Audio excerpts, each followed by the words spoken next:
सांगली जिल्हा बँकेतील नोकर भरतीची 31 ऑगस्टची परीक्षा लांबणीवर संचालक मंडळाच्या मागणीला IBPSचा सकारात्मक प्रतिसाद।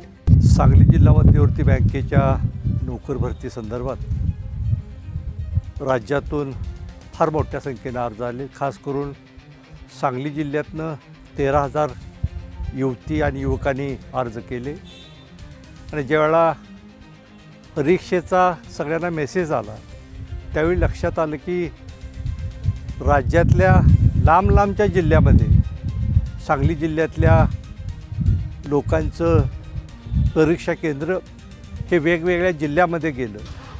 खरं तर सांगली जिल्ह्यातनं 13,000 अर्ज आले।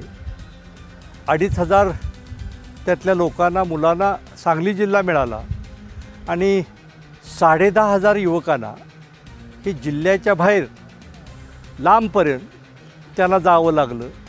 आम्ही संचालक मंडळाने याची दखल घेतली आणि मीटिंग घेऊन त्या कंपनीला विनंती केली की आमची परीक्षा भले 15 दिवस 1 महिना लांबणीवर जाऊ दे, मात्र युवकांना प्रवासाचा त्रास, तिथला बुर्दण, आर्थिक बुर्दण हा पडू नये।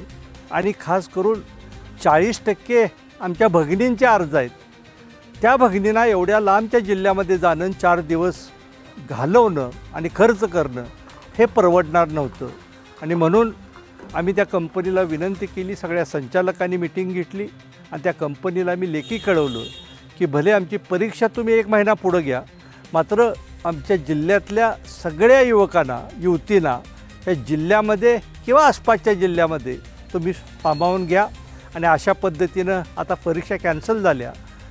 भविष्यामध्ये परीक्षा होताना सगळ्यांना जवळचा जिल्हा मिळेल याची काळजी आम्ही सगळे संचालक निश्चितपणे घेऊ, याची हमी मी तुम्हाला ह्या निमित्ताने देतो।